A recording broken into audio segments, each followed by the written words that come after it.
আজকের সংক্ষিপ্ত খুতপাতে আমি আপনাদের সাথে খুবই গুরুত্বপূর্ণ আর বারংবার আলোচিত একটি বিষয় নিয়ে কথা বলতে চাই। বিষয়টি আল্লাহর কিতাব আর নবী সাল্লাল্লাহু আলাইহি সাল্লামের সুন্নাতেও বারবার আলোচিত হয়েছে। সেই বিষয়টি হলো অনুশোচনা, ক্ষমা প্রার্থনা করা, আল্লাহর কাছে ফিরে যাওয়া। আরবি শব্দটি হলো তাওবা। কোরআনে বহু বহু স্থানে এর উল্লেখ আছে, কিন্তু আমি মূলত একটি স্বীকারোক্তি দিয়ে শুরু করতে চাই। সেটি হলো পৃথিবীর কোনো মানুষই কিন্তু তাওবার ঊর্ধ্বে নয়। আমাদের কেউই নয়। আমাদের কেউই এমন অবস্থানে নেই যে আমাদের আল্লাহর কাছে ক্ষমা চাইবার বা তার কাছে আমাদের কমতির জন্য ফিরে যাবার প্রয়োজন নেই। যেখানে রাসূলুল্লাহ সাল্লাল্লাহু আলাইহি সাল্লাম আমাদের বলেছেন যে তিনি নিজে স্বয়ং আল্লাহর নিকট ইস্তেগফার করেন, তিনি আল্লাহর কাছে প্রতিটি দিন ৭০ বার বা তারও বেশি ক্ষমা প্রার্থনা করেন। তাহলে কিন্তু এমন চিন্তা করার কোনোই সুযোগ নেই যে আমরা আল্লাহর কাছে ক্ষমা চাওয়ার ঊর্ধ্বে উঠে গেছি। এখন বিষয় হলো, অনেকে ভাবতে পারেন যে আল্লাহ রসুল সাল্লাল্লাহু আলাইহি সাল্লাম কেনই বা ক্ষমা প্রার্থনা করবেন? কারণ ক্ষমা তো চাওয়া হয় যখন আপনি কোনো খারাপ কাজ করেন। কেনই বা তবে ইব্রাহিম আলাইহিস সালাম বলবেন ওয়াতুব আলাইনা? তিনি মাত্রই আল্লাহর ঘর নির্মাণ করলেন, আল্লাহ তাকে বিশ্ব মানবতার ইমাম ঘোষণা দিলেন, মূলত তাকে গ্র্যাজুয়েট করে দিলেন। আর তার দুয়াতে এলো ওয়াতুব আলাইনা, আমাদের তওবা কবুল করুন। কিসের জন্য তিনি তওবা করছেন? এটা কিন্তু খুবই গুরুত্বপূর্ণ প্রশ্ন। এটা আসলে স্বীকারোক্তি বড় বড় নবীদের আলাইহিমুসসালাতু ওয়াসসালাম, আমাদের নবী সাল্লাল্লাহু আলাইহি সাল্লাম সহ, যে আমাদের অনেক ভুল ত্রুটি আছে যেগুলো সম্পর্কে আমরা জানি যে কেবল ভুল করেছি, আর অনেক ভুলও আছে যেগুলো সম্পর্কে আমাদের কোনো জ্ঞানই নেই। আল্লাহ আমাকে আপনাকে আমাদের নিজেদের চাইতেও ভালো করে জানেন। এমনকি আমি আপনি যেই ভালো কাজগুলো করি সেখানেও ত্রুটি থাকে। আমি জানি না আমার কাজ ঠিকঠাক মতো হয়েছে কিনা, কিন্তু আমরা সবাই আর কিছুক্ষণের মধ্যে দাঁড়িয়ে যাব, সবাই সালাত আদায় করব। আর সালাতের শেষে আমরা মনে করতে পারি যে আমরা হয়তো আমাদের উদ্দেশ্য পূরণ করতে পেরেছি, সালাতুল জুমায় সালাতের যে অধিকার তা আদায় করেছি। কিন্তু আমাদের প্রত্যেকের হিসেব খাতায় ফেরেশতা কী লিখছেন সেটা আমরা জানি না। আমরা জানি না এই সালাতে আমরা কত নম্বর পেয়েছি, কতটুকু খুশি ছিল তাতে, কতটুকু মনোযোগ আমরা দিয়েছি, কতটুকু ইখলাস ছিল সালাতে, দুপুরের খাবার নিয়ে কতটুকু চিন্তা করেছি, কিংবা অফিসের প্রজেক্ট আর অন্য জিনিস নিয়ে। তাই বাহ্যত দেখে মনে হচ্ছে আমরা সবাই সালাত পড়েছি, সবাই একই দিকে ফিরে, সবাই কাতারবদ্ধ হয়ে দাঁড়িয়েছি, সালাতের শর্তগুলো পালন করেছি আমরা। কিন্তু ভেতরে সেই সালাতের গুণমানটাও লেখা হচ্ছে, শুধু পরিমাণটাই নয়, ঠিক? আর আমরা জানি না সেটার অবস্থা কী। তাই আমরা যে ভুলগুলো সম্পর্কে জানি সেগুলোর সাথে সাথে যেগুলো সম্পর্কে জানি না সেগুলোর জন্য আল্লাহর কাছে ক্ষমা চাই। দুটোর সম্মিলিত অবস্থাই হলো এটা। আল্লাহর নবীদের ক্ষেত্রে দেখুন, চিন্তা করুন, আল্লাহ রসুল সাল্লাল্লাহু আলাইহি সাল্লামের চাইতে কে বেশি আল্লাহ আযজা ওয়া জাল্লার দাস হিসেবে তার দিনের সবচাইতে বেশি খেদমত করতে পারেন? আলাইহিস সালাতু ওয়াস সালাম। কিন্তু তিনি নিজেও সারাক্ষণ চিন্তা করতেন, হয়তো আমি যথেষ্ট করছি না, হয়তো যা করছি তাতে হচ্ছে না, আল্লাহর কাছে আমার ক্ষমা চাইতে হবে আমার সর্বোচ্চ সক্ষমতাটুকু দিয়ে দিতে না পারার কারণে। আর আল্লাহ আযজা ওয়া জাল্লা সর্বক্ষণ কোরআনে আল্লাহর নবীকে সান্ত্বনা দিচ্ছেন যে না না, তুমি ঠিক মতোই করেছ, তুমি যথেষ্ট করেছ, আমি তোমার উপর সন্তুষ্ট, তোমাকে চিন্তা করতে হবে না। কিন্তু আল্লাহ রসুল এর পরেও শান্ত হননি, তারপরেও তিনি আল্লাহর কাছে ইস্তেগফার করেই যাচ্ছেন। এই বিষয় আমি তুলে এনেছি এজন্য যে আমি সহ এখানে কেউই যেন মনে না করি যেহেতু আমি মিম্বারে দাঁড়িয়ে আপনাদেরকে বলছি তাই আমার এসবের দরকার নেই। আপনাদের শুধু প্রয়োজন, সবার মতো আমারও প্রচুর ইস্তেগফার দরকার। প্রত্যেকেরই আল্লাহর কাছে কাকুতি মিনতি করে ক্ষমা প্রার্থনা করা প্রয়োজন। চলুন আমরা প্রথমে সবাই মিলে এই পদ্ধতিটার দিকে একটু লক্ষ্য করি। আমাদের প্রত্যেককে এটা মানতে হবে যে আল্লাহ আযজা ওয়া জাল্লার কাছে ক্ষমা চাইবার আগে আমাদের কিছু পদ্ধতি অবলম্বন করতে হবে। তাই আপনাদের নিকট আমি দুইটা আয়াত নিয়ে কথা বলবো সূরাতুন নিসা থেকে। আয়াত দুটি নিয়ে বলার আগে অল্প করে প্রেক্ষাপটটা বলে নেই। সেটা হলো, এই আয়াতগুলো প্রাথমিক মাদানী যুগের। যখন নবী সাল্লাল্লাহু আলাইহি সাল্লাম মদিনাতে হিজরত করলেন তখন নতুন মুসলিম সমাজের একদম শুরুর দিকে নাজিলকৃত আয়াতগুলো, যেগুলোতে সমাজের আইনকানুন বর্ণিত আছে, সেগুলো সবই ছিল মূলত সূরাতুন নিসাতে। যেমন সূরা নিসাতে নাজিল হয়েছে উত্তরাধিকার সম্পর্কিত আইন, কিছু সামাজিক আইন নাজিল হয়েছিল, নারী পুরুষের পারস্পরিক মিথস্ক্রিয়া কেমন হবে, নারী পুরুষের মধ্যে শৃঙ্খলা আর নির্লজ্জতার শাস্তি সম্পর্কে বিস্তারিত আলোচনা হয়েছে। এই সব কিছু গুনাহ আর কিছু বড় পাপ যেমন জিনার আলোচনা করা হয়েছে। আর এর পরপরই তাওবার এই আয়াতগুলো এসেছে, আল্লাহর কাছে ক্ষমা চাইবার আয়াত। এর মানে হলো আল্লাহ আপনার কাছে কিছু জিনিস আশা করেন, যদি সেগুলো পূরণ করতে না পারেন তবে আপনাকে তাওবা করতে হবে। আমি সেই আয়াতগুলোতে ফিরে আসছি, কিন্তু তার আগে কয়েক মিনিটের জন্য অন্য পথে যেতে চাই। দেখুন, আমরা সবাই গুনাহগার, এর কোনো ব্যতিক্রম নেই। আমরা সবাই পাপ করি। হয় আমরা সরাসরি পাপ করি, মানে আল্লাহ যা চান না সেটা আমরা করি, যা দেখা উচিত না সেটা আমরা দেখি, এমন জিনিসে বিনোদন নেই যেগুলো আমাদের জন্য জায়েজ নয়, মুসলিমদের জন্য সেটা উচিত নয়, এমন বিষয়ে সময় অপচয় করি যেখানে করা উচিত নয়, কখনো কখনো প্রশ্নবিদ্ধ উপায়ে অর্থ উপার্জন করি, মুসলিমরা আমরা এমন সব ব্যবসায় জড়িত হয়ে যাই, এমন সব লেনদেন করি যেগুলো সম্পর্কে জানি যে সেটা প্রশ্নবিদ্ধ, তবু আমরা সেগুলো করতেই থাকি এই যুক্তিতে যে দেশের অর্থনৈতিক অবস্থা খারাপ। কি আর করব বলুন, আমাদের পরিবারকে তো খাওয়াতে হবে। এগুলো জায়েজ করতে আমরা প্রচুর অজুহাত দাঁড় করাই, এগুলো ব্যবসায়িক লেনদেন হোক বা না হোক। এছাড়া শুধু তাই নয়, আমরা অনেক সময় আমাদের পরিবারের সাথে অন্যায় আচরণ করি। আমাদের স্ত্রী, আমাদের সন্তান, আমাদের ভাই, আমাদের কাজিনদের সাথে আমরা দ্বন্দ্বে জড়িয়ে পড়ি, উত্তরাধিকার নিয়ে অন্যায়ভাবে ঝগড়া শুরু করে দেই। কত ধরনের অন্যায় কাজই তো আমরা করি। আর আমাদের দৈনন্দিন জীবনেও আমরা সহজেই রেগে যাই, মুখের ভাষার নিয়ন্ত্রণ হারিয়ে ফেলি, বাজে শব্দ ব্যবহার করি, একে অন্যের গীবত গাই, আমরা মিথ্যা বলি, ছোটোখাটো মিথ্যাকে গুরুত্বপূর্ণ মনে করি না, তাই না? আপনার বস ফোন দিয়েছে, আপনি ঘর থেকে বেরই হননি, কিন্তু আপনি বললেন আমি একদম অফিসের কাছেই। না, আপনি তো অফিসের কাছে নন, আপনি 10 মাইল দূরে। কিন্তু বসকে একটু মিথ্যা তো বলতেই হবে, তাই না? আমরা এসবকে তেমন কিছু মনে করি না। তাই কেউ যদি বসে বসে নিজের যত পাপ আছে সব নিয়ে চিন্তা করে, অন্তত যেগুলো মনে পড়ে সেগুলো নিয়ে। মনে আছে খুতবার শুরুতে বলেছিলাম, অনেক পাপ আছে যেগুলো আমরা মনেও করতে পারি না। এত পাপ আছে যা আল্লাহ আমাদের থেকে ভালো জানেন যে কোথায় আমাদের পাপ হয়েছে। আর এগুলো তো শুধুই গুনাহের কাজগুলো, কিন্তু আমাদের ভালো কাজে যেসব ভুল হয়েছে সেগুলো তো অগণিত। অন্য ভাষায় বললে, যেমন আমি বললাম সালাত, দুয়া, অজুর মতো সহজ জিনিসগুলো, আমাদের অজুতে কত রকম ভুল ছিল, আমাদের সালাতে কতগুলো ত্রুটি ছিল, আল্লাহর কাছে দোয়ার সময় আমরা কতটুকু মনোযোগ দিচ্ছিলাম। খুব জনপ্রিয় একটা ঘটনা মনে পড়ে গেল, আমি প্রায় এটা বলি। আলী রাদিয়াল্লাহু তাআলা আনহু এক লোকের পাশ দিয়ে যাচ্ছিলেন, সে ইস্তেগফার করছিল, সে শুধু আল্লাহকে ক্ষমা করতে বলছিল আস্তাগফিরুল্লাহ আস্তাগফিরুল্লাহ আস্তাগফিরুল্লাহ। সে শুধু এটা বলেই যাচ্ছিল, মুখস্থ বলছিল। আর তিনি তাকে দেখে বললেন, তোমার ইস্তেগফার প্রয়োজন, তাই না? যেভাবে আল্লাহকে বলছো ক্ষমা করতে, কি এসব? তুমি শুধু পাখির মতো উচ্চারণ করেই যাচ্ছ, এর অর্থ সম্পর্কেও তুমি জানো না। দেখে মনে হচ্ছে তুমি আসলে চাচ্ছও না, শুধু কসরতের মতো করছো। ইস্তেগফার তো এমন হবার কথা নয়, আন্তরিকভাবেই তোমার পাপের জন্য অনুশোচনা হবার কথা। তাই প্রথম যেই কথা আপনাদের বলতে চাই তা হলো, আমরা প্রতিনিয়ত প্রচুর মন্দ কাজ করি, আমরা প্রচুর ত্রুটি করি। আমাদের বাম দিকের ফেরেশতা খুবই ব্যস্ত থাকেন, তার প্রচুর লেখালেখি করতে হয়। আর কেউ যখন আসলেই এসব নিজের ক্ষেত্রে চিন্তা করে, দুইটি জিনিস সঙ্গেই হয়, দুটি জিনিস সাথে সাথেই হয়ে যায়। সেগুলোর একটি হলো যে সে আবেগে আচ্ছাদিত হয়ে যায়, সে মনে করে আমি তো ধ্বংস হয়ে গেলাম, আমার তো জান্নাতে ঢুকবার কোনো উপায়ই নেই, আমি যা যা করেছি এর কারণে সেখানে তো আমার কোনো স্থানই হবে না। এটা হলো একটা বিষয়, আর এটা কিন্তু ভালো ব্যাপার নয়, সেটা একটু পরে বলছি। আরেকটা জিনিস যা হয় সেটা মোটামুটি ভালো, সেটা হলো আপনি অন্য মানুষ সম্পর্কে অতিরিক্ত চিন্তা করা বন্ধ করে দেন। দেখুন, আপনি যখন অন্য মানুষ কি ভুল করছে সেটা নিয়ে ব্যস্ত থাকেন, তাদের ভুল, তাদের পাপ, সেই ভাই এমন করছে, ওই বোন এমনটা করছে, এগুলো কিসের লক্ষণ জানেন? তা হলো আপনি আপনার নিজের সম্পর্কে চিন্তিত নন। আপনি নিজের ব্যাপারে এতই নিশ্চিন্ত যে অন্যকে নিয়ে ভাববার অনেক সময় আপনার আছে। এর অর্থ হলো এটাই। এর মানে হলো আমরা নিজেদের ভুল ত্রুটি, নিজেদের পাপ নিয়ে চিন্তিত নই, বরং অন্যদের ছোটোখাটো ভুল নিয়ে চিন্তা করার প্রচুর সময় আমাদের হাতে, সেটাই এটার অর্থ।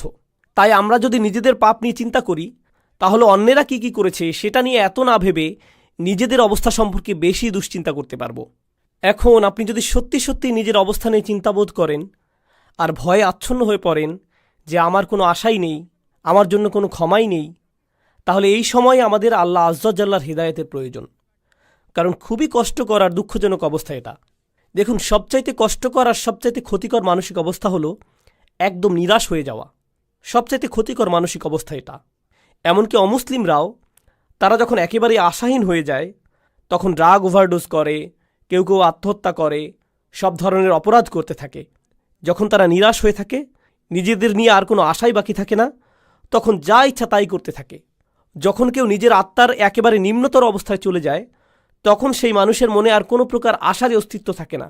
কিন্তু আল্লাহ আজ্জা জাল্লাহ আমাদের আশাহীন করে রাখেননি। আল্লাহ রসুল সাল্লাল্লাহু আলাইহি সাল্লাম আমাদের অনেক আগেই বলে গিয়েছেন, কুল্লু বানি আদম খাত্তাউন, প্রত্যেক আদম সন্তান ভুল করে। অন্তত এখন তো আমরা জানি এই কথাটি, আল্লাহ রসুল নিজেও স্বীকার করেছেন সাল্লাল্লাহু আলাইহি সাল্লাম। কিন্তু এরপর তিনি বলেন, ওয়া খায়রুল খাত্তাইন আত-তাওয়াবুন, ভুলকারী মানুষদের মধ্যে সর্বোত্তম হলো যারা আল্লাহর কাছে ফিরে আসে, তারা ফিরে এসে আল্লাহর কাছে ক্ষমা চায়। অন্যভাবে বললে, আল্লাহ এই দরজা আমাদের জন্য খুলে রেখেছেন। যত পাপই আমরা করি না কেন, আল্লাহ আমাদের পুরো আমলনামা মুছে পরিষ্কার করে দিতে রাজি আছেন, কিছু থাকবে না। যে কোনো সমাজে যদি কোনো অপরাধ করেন, সেটা আপনার পার্মানেন্ট রেকর্ডে চলে যাবে, সেটা আর মোছা যাবে না, সেটা আর সরানো যাবে না, সেটা ওখানেই থাকবে, আজীবন থাকবে, যেন কালো এক মেঘ আপনার উপর। যেসব মানুষ যে কারণেই হোক এসবের মধ্য দিয়ে গিয়েছেন, বের হবার পর তাদের চাকরি খুঁজতে খুব কষ্ট হয়েছে। কেউ তাদের ব্যাকগ্রাউন্ড চেক করলে আর চাকরি দেয় না, কারণ তাদের রেকর্ডে কিছু একটা আছে। আল্লাহ আজ্জাজাল্লাহ আপনার আমলনামা একেবারেই মুছে দেবেন, যদি আপনি আমি আন্তরিকভাবেই আল্লাহর দিকে ফিরে যেতে প্রস্তুত থাকি। যদি আসলেই আমরা চাই এমনটা, আমরা যদি সত্যি আন্তরিক হই, তবে আল্লাহ সুবহানাহু ওয়া তাআলা শুধু কথার কথা বলছেন না, তিনি আসলেই আন্তরিক এক অন্তর চান, যে তার দিকে ফিরে আসবে। এমন অন্তর যা তার নিজের কীর্তির ব্যাপারে সত্যিকার অর্থে লজ্জিত থাকবে। যদি আমরা এমন করতে পারি, তবে আল্লাহ একেবারে শুরু থেকেই শুরু করবেন আমাদের জন্য, একেবারেই ফ্রেশ স্টার্ট দেবেন। এই আশার আলোই আল্লাহ আজ্জাজাল্লাহ আমাদের সূরাতুল ফুরকানে দিয়েছেন। তিনি আসলেই চরম পদক্ষেপ নিয়েছেন এখানে। তিনি শুধু বলছেন না যে আমাদের পাপ ক্ষমা করে দিবেন, তিনি বলছেন ফাউলাইকা ইউবাদদিলুল্লাহু সাইয়্যাতিহিম হাসানাত। সেসব মানুষ যারা আসলেই আল্লাহর কাছে ফিরে তওবা করে, আমি তাদের সকল পাহাড় পরিমাণ পাপকর্ম নিয়ে ভালো কাজে পরিবর্তন করে দেব। অন্যভাবে বললে, শুধুমাত্র আন্তরিকভাবে যদি আপনি আল্লাহর কাছে ফিরে আসেন, তবে আপনাকে যে শুধু লাখো পাপকর্মের জন্য উত্তর দিতে হবে না তা নয়, বরং তিনি আপনার লাখো পাপ কাজকে লাখো পুণ্যে রূপান্তরিত করে দেবেন। শুধুমাত্র আপনি তাওবা করেছেন এজন্য, শুধুমাত্র এটার জন্যই, শুধুমাত্র এই একটি জিনিস তিনি আমাদের থেকে চাচ্ছেন। আল্লাহ আজ্জাজাল্লাহ আমাদের জীবন আর কতই বা সহজ করবেন। দেখুন, যেসব মানুষ সারাক্ষণ গুনাহ করতেই থাকে, শয়তান তাদের কাছে এসে বলে, তুমি তো এমনিতেও জাহান্নামে যাবে, তার চেয়ে বরং আনন্দ করেই নাও। শয়তান আসলেই এমন বলে, আর তারাও এভাবেই চলতে থাকে। আরে ধুর, আমি আর কী বা করব, তুমি জানো না ভাই, আমি একেবারেই ব্যর্থ, আশাহীন, তার চেয়ে বরং পুরোটা এনজয় করে নিই। শয়তানের প্রত্যেকটি ওয়াসওয়াসা শুনি, ফাটাফাটি করেই যাই দুনিয়া থেকে, জীবন তো একটাই, এরপর মরে যাব, এটাই হলো তাদের চিন্তা। এমন মানসিকতার জন্য আপনাকে অভিনন্দন। আল্লাহ আজ্জাজাল্লাহ আমাদেরকে কি বলছেন? ইল্লা মান রাহিমা রাব্বুক ওয়ালিযালিকা খালাকাহু মা ইয়াফআলুল্লাহু বিআযাবিকুম। আল্লাহ বলছেন, তোমাদেরকে শাস্তি দিয়ে আল্লাহ কি পাবেন? মনে করো আল্লাহ চান তোমাদেরকে শাস্তি দিতে? আল্লাহ আমাদের কোরআনে এই প্রশ্ন করছেন যে আমাদেরকে শাস্তি দিয়ে তার কি লাভ হবে? এজন্য তো তিনি তোমাদের বানাননি, এজন্য তো তিনি তোমাদের সৃষ্টি করেননি। আরেক স্থানে আল্লাহ বলছেন, শুধুমাত্র তাদের ক্ষমা করে দেবার জন্যই তিনি তাদের সৃষ্টি করেছেন। অর্থাৎ তাদের তিনি সৃষ্টি করেছেন তাদের প্রতি করুণা করার জন্যেই। তিনি আমাদের সৃষ্টি করেছেন যেন আমরা তার করুণা অর্জন করতে পারি। তিনি বলেননি তিনি আমাদের জাহান্নামের জন্য বানিয়েছেন, তিনি আমাদের করুণা অর্জনের জন্যই বানিয়েছেন। তিনি আমাদের করুণা করতে চান, এজন্য এই দরজা খুলে রেখেছেন তিনি। তিনি আমাদের এক পা আগাতে বলছেন, বাকিটুকু তিনিই পূরণ করে দেবেন। বেশি কিছু করতে হবে না আপনাকে, শুধু তার দিকে একটুখানি ফিরে আসুন, একটুখানি তাকে দিন, আর তিনি সেই দরজাগুলো খুলে দিবেন। এখন এই ভূমিকার শেষে আপনাদেরকে সূরা নিসার 2টি আয়াত নিয়ে বলতে চাই, যেগুলোকে আমি সবচাইতে গুরুত্বপূর্ণ আয়াত মনে করি। এই আয়াতগুলোর জন্য আপনাদেরকে প্রস্তুত করতে বলে নেই, এটা হলো আমার আর আপনাদের জন্য একটা হোমওয়ার্ক। সাধারণত খুতবা থেকে হোমওয়ার্ক অ্যাসাইনমেন্ট দেওয়া হয় না, কিন্তু আমি একটা দিচ্ছি। আমি চাচ্ছি আপনারা বাসায় যে এক টুকরা কাগজ নিয়ে তাতে আপনার মতে একটা পারফেক্ট দিনের বর্ণনা লিখুন। যদি আজকে রাতে ফেরেশতা আসে আপনার আত্মা নিয়ে যেতে, যদি মৃত্যুর ফেরেশতা আপনার জান কবজ করতে আজকে রাতে আসে, আর মুসলিম হিসেবে দিন যেমন হওয়া উচিত ঠিক তেমনটি আমার ছিল কিনা, তাহলে আমি অন্তত বলতে পারবো যে আমি মুসলমানের মৃত্যু পেয়েছি, আমি পুণ্যবান মৃত্যু পেয়েছি, সুন্দরভাবে মারা গিয়েছি। এরকম দিন দেখতে কেমন হবে? কোন সময় ঘুম থেকে উঠবো আমি? আমার স্ত্রী সন্তানদেরকে কি বলবো? কোন সময়ে আর কোথায় নামাজ পড়বো আমি? হয়তো আমি অফিসেও যাব সেদিন, কিন্তু সেখানে আমার আচরণ কেমন হবে? সেক্রেটারির সাথে কিভাবে কথা বলবো? আমার চোখ কোথায় থাকবে? আমি কম্পিউটারে কি দেখব? আমার বসের সাথে কতটা সৎ থাকবো আমি? আমি যদি জানি সেই রাতেই ফেরেশতা আসবে, তবে সেই দিনটা কেমন যাবে? মুসলিম হিসেবে একটা পারফেক্ট দিন দেখতে কেমন হবে? এই দিনটি কিন্তু আপনার ক্ষমার বাইরে যাবার দরকার নেই।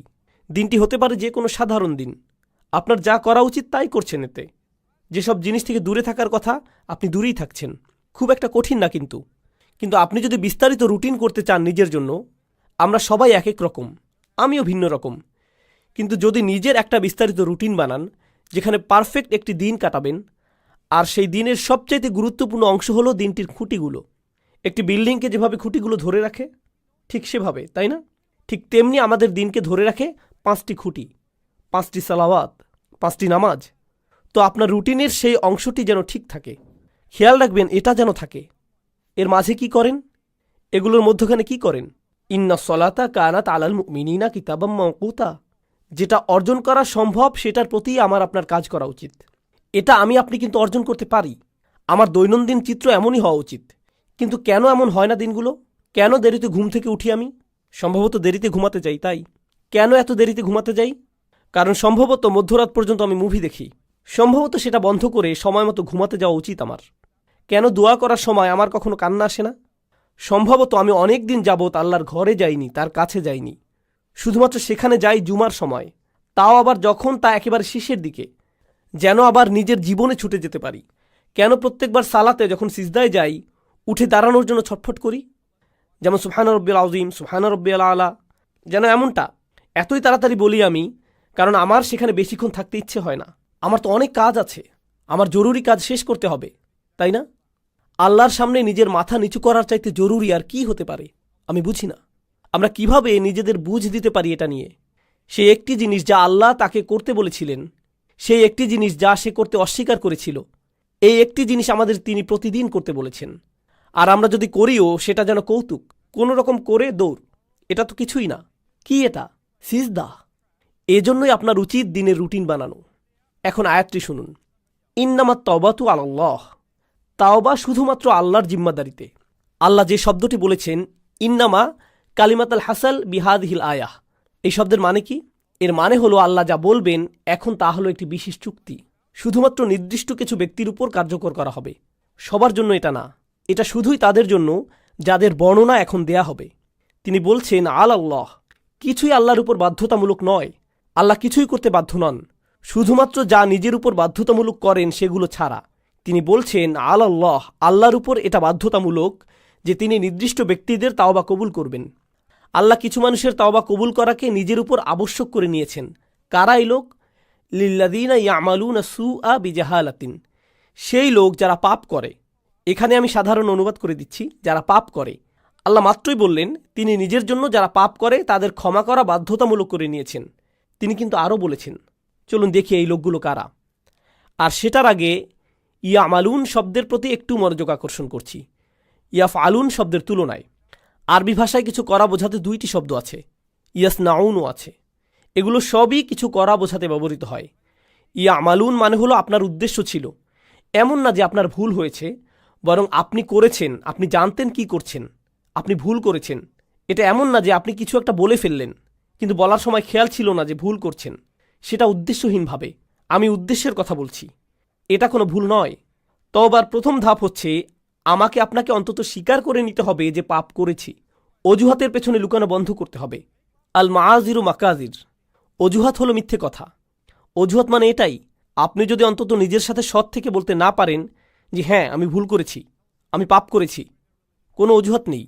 যেমন আমি আর অজুহাত দিতে পারবো না, আমি আমার অজুহাতের পেছনে লুকাবো না, তাই না? প্রত্যেকবার কোনো ভুল হয়ে গেলে শয়তান এসে বলে না না এটা তোমার দোষ না, সমাজের দোষ। তুমি অনেক চাপের মাঝে ছিলে, তুমি অনেক চাপের মধ্যে ছিলে, তুমি তখন খুবই রেগেছিলে, তোমার বন্ধুর দোষ ওটা, অমুকের দোষ সেটা, তারা তোমাকে বাধ্য করেছে, সে তোমাকে বাধ্য করেছে, এজন্যই এমনটা হয়েছে, খুবই গরম ছিল সেদিন, খুবই ঠান্ডা ছিল সেই দিন। সুবহানাল্লাহ, কত অজুহাত চলে আসবে আপনার ভেতর। আর যেটা করবেন না তা হলো নিজের ভুল স্বীকার করা। আল্লাহর কাছে ফিরে আসার প্রথম ধাপই হলো আমাকে আপনাকে আমাদেরকে স্বীকার করতে হবে যে আমরা পাপ করেছি। এটা অপমানজনক। মানুষ অজুহাত কেন দেয় জানেন? কারণ নিজের ভুল স্বীকার করাটা বিব্রতকর, এটা বিব্রতকর। আর যখন আপনি নিজেকে আল্লাহর সামনে বিব্রত করতে পারবেন, সেটাই প্রমাণ করে যে আল্লাহর সামনে আপনার আর কোনোই অহংকার নেই। আল্লাহ আমার আপনার কাছে বিনয় চান, তিনি আমাদের অহংকার দেখতে চান না, তিনি আমাদের গর্ব দেখতে চান না, তিনি এমনকি এতটুকু কিবর দেখতে চান না, মিসকাল হাব্বাতিন মিনাল কিবর, এতটুকুও না। তিনি আমাদের মাঝে এতটুকু অহংকারও দেখতে চান না। তাই নিজের পাপ স্বীকার করলে অহংকার দূর হয়ে যায়, এভাবেই এটা দূর হয়। তাই আমরা আল্লাহ আজ্জা জাল্লার কাছে আমাদের ভুল স্বীকার করি পরিষ্কারভাবে। আর যখন তা করি আল্লাহ বলেন বিজাহালাতিন, তিনি বলেননি ইয়ামালুনা সুআ, তিনি বলেছেন বিজাহালাতিন। তো এখন সু শব্দের প্রতি লক্ষ্য করুন। পাপ বোঝাতে যেই শব্দ ব্যবহার করলেন, আরবিতে জাম্ব আছে, জানাহ আছে, পাপের জন্য আরও কত শব্দই তো আছে। সু আসে সাউআ থেকে। সাউআ মানে হচ্ছে লাশ। কেউই মৃত শরীর বা লাশের দিকে তাকাতে পছন্দ করে না। যেমন ধরুন হাইওয়েতে কোনো প্রাণীর লাশ পড়ে আছে কিংবা মানুষের লাশ, বিষয়টা ডিস্টার্বিং, কুৎসিত একটা জিনিস, দেখতে চাওয়ার মতো জিনিস না এটা। আল্লাহ আজ্জাল্লাহ পাপকে সেই কুৎসিতের সাথে তুলনা করেছেন। এটাই করেছেন তিনি। এটা দুর্গন্ধযুক্ত, দেখতেও বিশ্রী, পচা গলা। এটাই হলো সু শব্দের উৎস। সাইয়াত এই শব্দ থেকেই উদ্গত। তো আপনি বিশ্রী কিছু একটা করেছেন, স্বীকার করুন। এরপর আল্লাহ কারণ দিচ্ছেন বিজাহালাতিন, লোকটি এই পাপ করেছে কারণ সে অতিরিক্ত আবেগে আচ্ছন্ন ছিল। জাহালা শব্দটি আরবি ভাষা আর কোরআনেও গুরুত্বপূর্ণ একটি শব্দ। এর অর্থ হচ্ছে আবেগে আচ্ছন্ন হয়ে যাওয়া। আপনি খুব রেগে মেগে এমন কিছু করে বসলেন যেটা করা উচিত না। প্রলুব্ধ হয়ে এমন কিছু করলেন যা করা উচিত ছিল না। প্রচণ্ড লোভে পড়ে এমন কিছু করেছেন যেটা উচিত নয়। প্রচণ্ড উত্তেজিত হয়ে এমন কিছু করেছেন যা উচিত নয়। এরকম সময়ই মানুষ যা উচিত নয় তা করে বসে। যখন তারা উত্তেজিত হয়ে যায়, কোনো আবেগে আচ্ছন্ন হয়ে যায়, সেই আবেগটি ভয়, ক্রোধ, লোভ, হিংসা, লালসা, প্রলোভন যাই হোক না কেন, তারা এই আবেগে তাড়িত হয়ে মন্দ কিছু করে ফেলে। আল্লাহ বলছেন, হ্যাঁ, সেই আবেগ সেখানে ছিল, আর লোকটি আসলেই পাপ করেছে। সুম্মা ইয়াতুবুনা মিন করিব, আর সাথে সাথেই তারা আল্লাহর কাছে ফিরে বলে, ইয়া আল্লাহ, আমি করে ফেলেছি, আমি জানি আমি করে ফেলেছি, আমি একটা মানুষ, আমি জানি আমি পারফেক্ট দিন শুরু করেছিলাম, আর সেই পারফেক্ট দিনটি সুন্দর করার চেষ্টাও করেছিলাম, কিন্তু পথিমধ্যে এই ভুলটি করে ফেলেছি, আবেগে আচ্ছন্ন হয়ে এই পাপটি করে ফেলেছি। এখন আপনার দিকে ফিরে এসে ওয়াদা করছি এমন কাজ আর কখনো করব না। ইয়া আল্লাহ, যা করেছি এজন্য আমি লজ্জিত। এখন আপনি আল্লাহ আজ্জাল্লাহর সাথে কথা বলছেন। এই কথোপকথন আরবিতেই হতে হবে এমন কোনো কথা নেই, কিন্তু আপনি নিজের ভাষাতে এই কথা বলতে পারেন। আল্লাহ আজ্জাল্লাহ সকল ভাষার শিক্ষক। আমি আপনি আল্লাহর কাছে ফিরে এসে যা যা ভুল আগে করেছি তা স্বীকার করব। ফাউলাইকা ইয়াতুবুল্লাহু আলাইহিম, তারাই সেই সব লোক যাদের তাওবা আল্লাহ কবুল করেন। তারাই সেই সব মানুষ যাদের জন্য তিনি দরজা খুলে দিতে চান। সেই দরজাটি আপনার জন্য বন্ধ না। আপনি আশা ভরসার অতীতে চলে যাননি। আর পরের আয়াতে যাবার আগে আমি আরেকটি ব্যাপার যোগ করতে চাই, সেটা পুরো বিষয় সম্পূর্ণ করবে। সেই আয়াতটি ছাড়া বিষয় পূর্ণ হবে না। খুবই গুরুত্বপূর্ণ। তা হলো, অন্যেরা যেভাবে আপনাকে দেখে আপনি নিজেকে সেভাবে ভাববেন না। নিজেকে অন্যদের মতো করে বিচার করবেন না।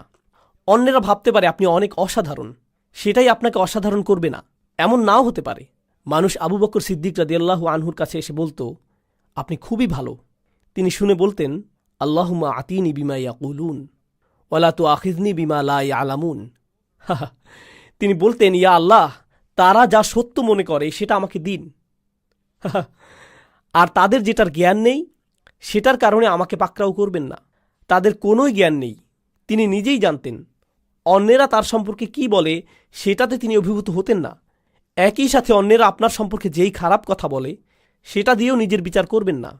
আপনি খুব খারাপ, আপনি দুর্নীতিগ্রস্ত, আপনি মুনাফিক, আপনি মিথ্যুক, আপনি ভণ্ড, আপনি অভদ্র, আপনি জাহান্নামে যাবেন, ইত্যাদি ইত্যাদি ইত্যাদি ইত্যাদি।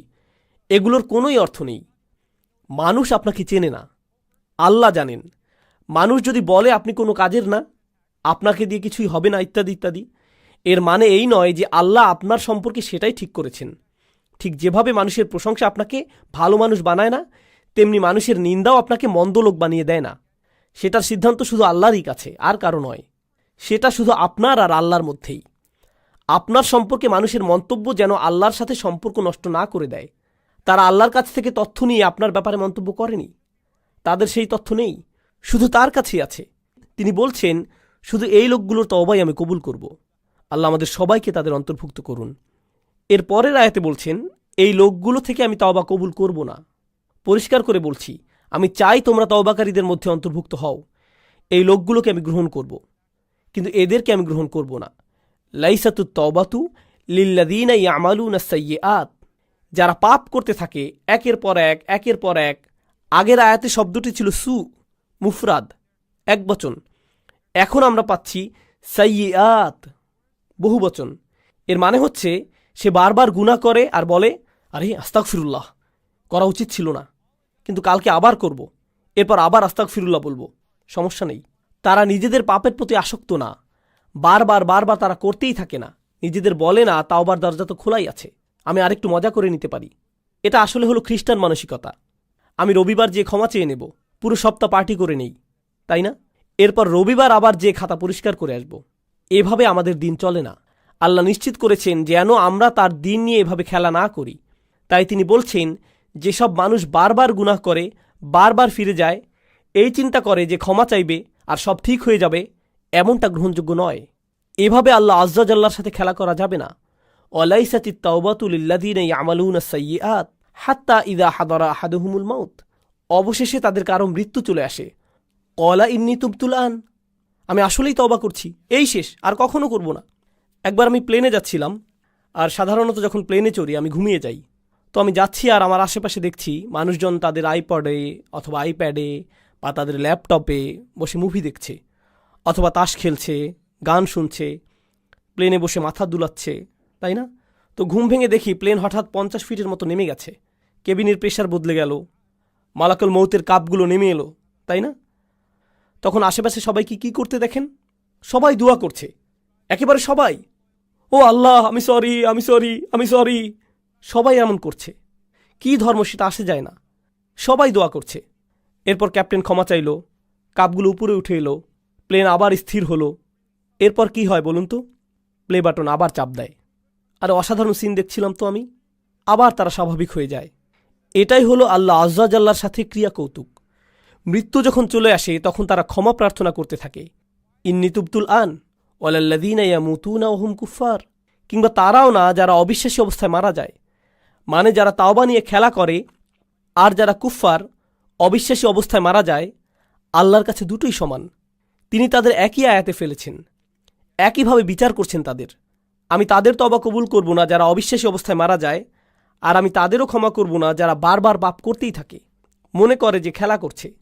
তারা বারবার করতেই থাকে, শুধুমাত্র তারা মনে করে যে তারা পার পেয়ে যাবে, কিন্তু এমনটা হবে না।